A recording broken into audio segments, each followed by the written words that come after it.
ಸತೀಶ್ ಅಣ್ಣ ಜಾರಕಿಹೊಳಿ ಅವರ ಆಶೀರ್ವಾದದಿಂದ, ಬಾಲಚಂದ್ರನ ಜಾರಕಿಹೊಳಿ ಅವರ ಆಶೀರ್ವಾದದಿಂದ ಇವತ್ತು ನನಗೆ ಜಯ ಆಗಿದೆ ಅಂತ ಬಹಳಷ್ಟು ಹೆಮ್ಮೆಯಿಂದ ಹೇಳ್ತೇನೆ.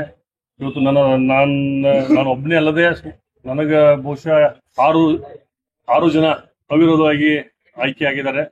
ಅವ್ರಿಗೂ ಕೂಡ ಈ ಸಂದರ್ಭದಲ್ಲಿ ನಾನು ಅವ್ರಿಗೆ ಅಭಿನಂದನೆಗಳನ್ನ ಸಲ್ಲಿಸ್ತೇನೆ. ಇವತ್ತು ಅವಿರೋಧವಾಗಿ ಆಯ್ಕೆಯಾಗಿರುವಂತಹ 6 ಜನ ಏನಿದೀವಿ, ಅದು ನಮ್ಮ ಜಾರಕಿಹೊಳಿ ಪೆನ್ನಲ್ ಅವರ ಒಂದು ಗೆಲುವು ಮುನ್ಸೂಚನೆಯಲ್ಲಿ ಶುರುವಾಗಿದೆ.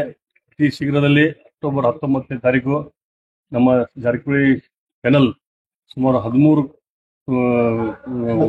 ಸ್ಥಾನಗಳನ್ನ ಗಳಿಸಿ ಅದು ಬಹುಮತದಿಂದ ಬಿಡಿಸಿಸಿ ಬ್ಯಾಂಕ್ ಚುನಾವಣೆಯಲ್ಲಿ ಆಯ್ಕೆ ಆಗಲಿ. ಬೆಳಗಾವಿ ಡಿಸಿಸಿ ಬ್ಯಾಂಕ್ನ ರಿಸಲ್ಟ್ ಒಂದು ಹಂತಕ್ಕೆ ವಿಧಾನಸೌಧದ 3ನೇ ಮಹಡಿಯಲ್ಲಿರುವಂತಹ ಅತ್ಯಂತ ಪ್ರಭಾವಿ ನಾಯಕರೊಬ್ಬರನ್ನ ಈಗ ಇರುಸು ಮುರುಸಿಗೆ ತಳ್ಳಿರುವಂಥದ್ದು.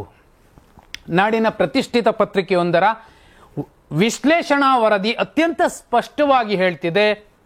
ರಮೇಶ್ ಕತ್ತಿಯವರು ಇತ್ತೀಚೆಗೆ ಸೆಪ್ಟೆಂಬರ್ 23ನೇ ತಾರೀಕು ಮೀಸೆ ತಿರುವಿ ಏನು ತಮ್ಮ ಗೆಲುವನ್ನು ಸಂಭ್ರಮಿಸಿದ್ರು, ಅಷ್ಟೇ ಅಲ್ಲ ಕೈ ಹಾಕಬಾರದ ಜಾಗಕ್ಕೆ ಯಾರೋ ಒಬ್ರು ಕೈ ಹಾಕಿ ಸುಟ್ಕೊಂಡಿದ್ದಾರೆ, ಇದು ನಮ್ಮ ಸಮಾಜದ ಕೈಯಲ್ಲೇ ಇರಬೇಕು ಅನ್ಕೊಂಡಿದ್ರು, ಆ ಕಾರಣಕ್ಕೋಸ್ಕರ ನಾವು ಗೆದ್ದಿದ್ದೀವಿ.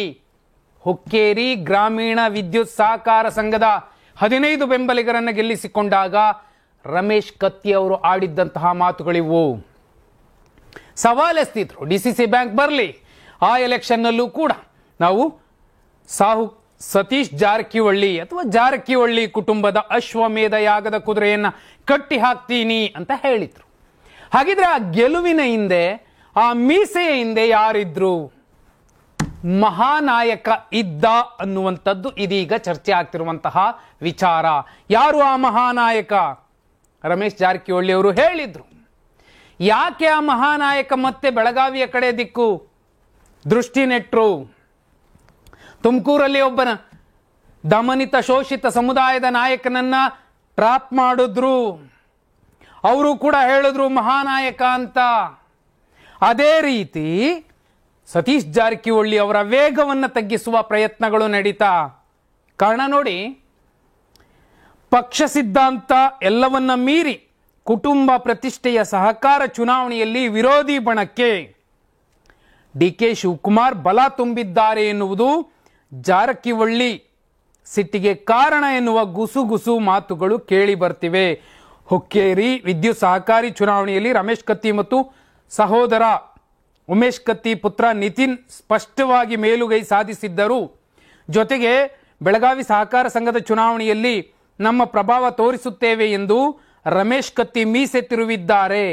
ಇದು ಕರ್ನಾಟಕ ಕಾಂಗ್ರೆಸ್ಸಿನ ವಿದ್ಯಮಾನದ ಮೇಲೆ ಪ್ರಭಾವ ಬೀರುವ ಸಾಧ್ಯತೆ ಇಲ್ಲ ಅಂತ ಹೇಳೋದಕ್ಕಾಗೋದಿಲ್ಲ ಅಂತ ವಿಜಯ ಕರ್ನಾಟಕದ ಒಂದು ರಾಜಕೀಯ ವಿಶ್ಲೇಷಣೆಯ ವರದಿ ಸ್ಪಷ್ಟವಾಗಿ ಹೇಳ್ತಾ ಇದೆ.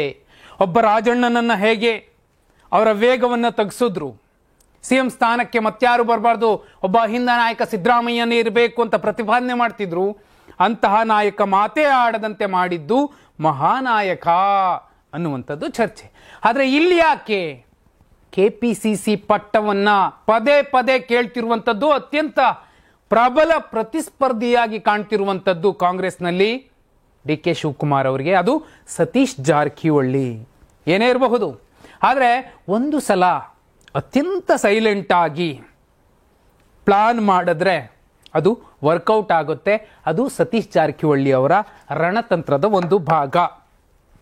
ಬಾಲಚಂದ್ರ ಜಾರಕಿಹೊಳಿ ಅವರ ಪ್ಯಾನೆಲ್ನಲ್ಲಿ ಏನು ಈಗ ಆಲ್ರೆಡಿ ಸೂಪರ್ 6 ಅವಿರೋಧ ಆಯ್ಕೆ ಆಗಿದೆ, ಮೇಲ್ನೋಟಕ್ಕೆ 6 ಮಾತ್ರ.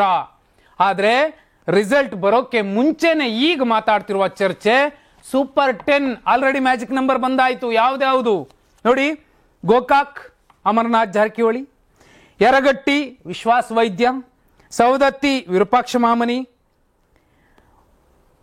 ಬೆಳಗಾವಿ ಗ್ರಾಮಾಂತರ ರಾಹುಲ್ ಜಾರಕಿಹೊಳಿ, ಹುಕ್ಕೇರಿ ರಾಜೇಂದ್ರ ಪಾಟೀಲ್ ಅಥವಾ ಮತ್ತೊಬ್ರು, ರಾಮದುರ್ಗ ಶ್ರೀಕಾಂತ ಢವಣ, ಖಾನಾಪುರ ನೋ ಡೌಟ್ ಚಂದ್ರರಾಜ್ ಹಟ್ಟಿಹೊಳಿ, ಚೆನ್ನಮ್ಮನ ಕಿತ್ತೂರು ಮತ್ತು ನಿಪ್ಪಾಣಿ.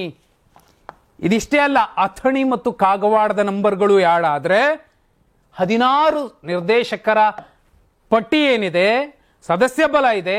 ಅದರಲ್ಲಿ 14ರ ಗಡಿಗೆ ಲಕ್ಷ್ಮೀ ಹೆಬ್ಬಾಳ್ಕರ್, ಲಕ್ಷ್ಮಣ ಸವದಿ, ರಾಜು ಕಾಗೆ, ಸತೀಶ್ ಜಾರಕಿಹೊಳಿ ಅಥವಾ ಬಾಲಚಂದ್ರ ಜಾರಕಿಹೊಳಿ ಬ್ರದರ್ಸ್ ಒಟ್ಟಿಗೆ ನಿಲ್ತಾರೆ.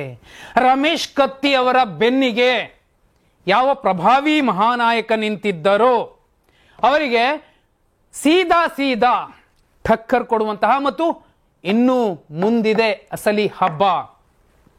ಒಬ್ಬ ನೇರ ಮಾತಾಡುವ ಅಥವಾ ಮುಲಾಜಿಲ್ಲದೆ ಮಾತಾಡುವ, ಕಡ್ಡಿ ತುಂಡಾಗುವಂತೆ ಮಾತಾಡುವ ರಮೇಶ್ ಜಾರಕಿಹೊಳಿ ಅವರನ್ನ ತಡೆದ್ರೆ, ಅವರನ್ನ ಕೆಡವಿದ್ರೆ, ಅವರಿಗೆ ಘಾಸಿಗೊಳಿಸಿದ್ರೆ ಅವರು ಒಂದು ಸರ್ಕಾರ ಕೆಡುತ್ತಾರೆ. ಆದರೆ ಅವರಿಗಿಂತ 10 ಪಟ್ಟು 100 ಪಟ್ಟು ಮುಂದೆ ಯೋಚಿಸುವ ಅತ್ಯಂತ ಜಾಣ ನಡೆಯನ್ನು ಇಡುವಂತಹ ಸತೀಶ್ ಜಾರಕಿಹೊಳಿ ಅವರನ್ನ ಕೆಣಕಿದ್ರೆ ಏನಾಗುತ್ತೆ ಅನ್ನುವಂಥದ್ದು ಗೊತ್ತಾಗೋದಕ್ಕೆ ಸಾಕ್ಷಿ ಈ DCC ಬ್ಯಾಂಕ್ ರಿಸಲ್ಟ್ ಆಗುತ್ತೆ. 16 ಸದಸ್ಯ ಬಲದಲ್ಲಿ 14-15 ಇವರೇ ಹೊಡೆದ್ಬಿಟ್ರೆ ಮಹಾನಾಯಕ ಇನ್ನು ಮುಂದೆ ರಾಜಣ್ಣನ ರೀತಿಯಲ್ಲಿ, ರಮೇಶ್ ಜಾರಕಿಹೊಳಿ ರೀತಿಯಲ್ಲಿ ಸತೀಶ್ ಜಾರಕಿಹೊಳಿನ ಮುಟ್ಟೋದು ಕಷ್ಟ ಅನ್ನುವಂತಹ ಬಹುದೊಡ್ಡ ಮೆಸೇಜ್ ಅನ್ನ ಕೊಡಬಹುದು. ಆದರೆ ಇಲ್ಲಿ ನೋಡಿ, ತೀರಾ ಕುಂದಾನಗರಿಯಲ್ಲಿ ಜಾತಿ ರಾಜಕಾರಣದ ಬೆಂಕಿ ಹಚ್ಚುವಂತಹ ಪ್ರಯತ್ನ ಯಾರು ಮಾಡಿದ್ರೋ ಗೊತ್ತಿಲ್ಲ. ಆದರೆ ಸತೀಶ್ ಜಾರಕಿಹೊಳಿ ಅವರು ಈ ಕಡೆ ಚಂದ್ರರಾಜ್ ಹಟ್ಟಿಹೊಳಿಯನ್ನೂ ಕರ್ಕೊಂಬರೋ ಮೂಲಕ, ಆ ಕಡೆ ಅಥಣಿಯ ಶಾಸಕರು ಲಕ್ಷ್ಮಣ ಸವದಿಯವರನ್ನೂ ಸೇರಿಸಿಕೊಳ್ಳುವ ಮೂಲಕ ಹೊಸ ಪ್ಯಾನಲ್ ಏನಾದರೂ ಕ್ರಿಯೇಟ್ ಮಾಡ್ತಿದ್ದಾರಾ? ಅದು ಅಹಿಂದ ಪ್ಯಾನಲ್, ಪಂಚಮಸಾಲಿ ಲಿಂಗಾಯತ ಸಮುದಾಯವನ್ನು ಒಟ್ಟಿಗೆ ಸೇರಿಸಿಕೊಂಡು ಹೋಗುವಂತಹ ಪ್ರಯತ್ನದ ಭಾಗವಾಗಿ 2ನೇ ಪೀಳಿಗೆಯ ನಾಯಕರನ್ನ, ಅವರವರ ಕುಟುಂಬದವರು ಇರಬಹುದು, ಯಾರೇ ಇರಬಹುದು, ಜೊತೆಯಲ್ಲಿ ಬೇರೆಯವರನ್ನೂ ಸೇರಿಸ್ಕೊತಿದ್ದಾರೆ ನೋಡಿ. ಬಹುದೊಡ್ಡ ಗೇಮ್ ಪ್ಲಾನ್ ಇದು. ನಿಜಕ್ಕೂ ರಾಜ್ಯದ ಅತ್ಯಂತ ಪ್ರಭಾವಿ ನಾಯಕರೊಬ್ಬರಿಗೆ, ಕಾಂಗ್ರೆಸ್ನ ನಾಯಕರಿಗೆ, ಮಹಾನಾಯಕರಿಗೆ ಬಹುದೊಡ್ಡ ಪೆಟ್ಟು ನೋಡಿ. ಕುಂದಾನಗರಿಯ ಜನರನ್ನ, ರಾಜಕಾರಣಿಗಳನ್ನ ಮುಟ್ಟಿದ್ರೆ, ತಟ್ಟಿದ್ರೆ, ಕೆಡವಿದ್ರೆ, ಕೆಣಕಿದ್ರೆ ಏನಾಗುತ್ತೆ ಅನ್ನೋದಕ್ಕೆ ಮತ್ತೊಂದು ತುಂಬಾ ಬಲವಾದಂತಹ ಒಂದು ಉತ್ತರ, ಮುಟ್ಟಿ ನೋಡಿಕೊಳ್ಳುವಂತಹ ಪ್ರತ್ಯುತ್ತರ ರಿಸಲ್ಟ್ನ ಸಂದರ್ಭದಲ್ಲಿ ಸಿಗುವ ಸಾಧ್ಯತೆ ಇದೆ ಅಂತ ಕುಂದಾನಗರಿಯ ಈಗ ಜನ ಮಾತಾಡ್ತಿದ್ದಾರೆ. ನೀವೇನಂತೀರಾ? ಕಮೆಂಟ್ ಮಾಡಿ.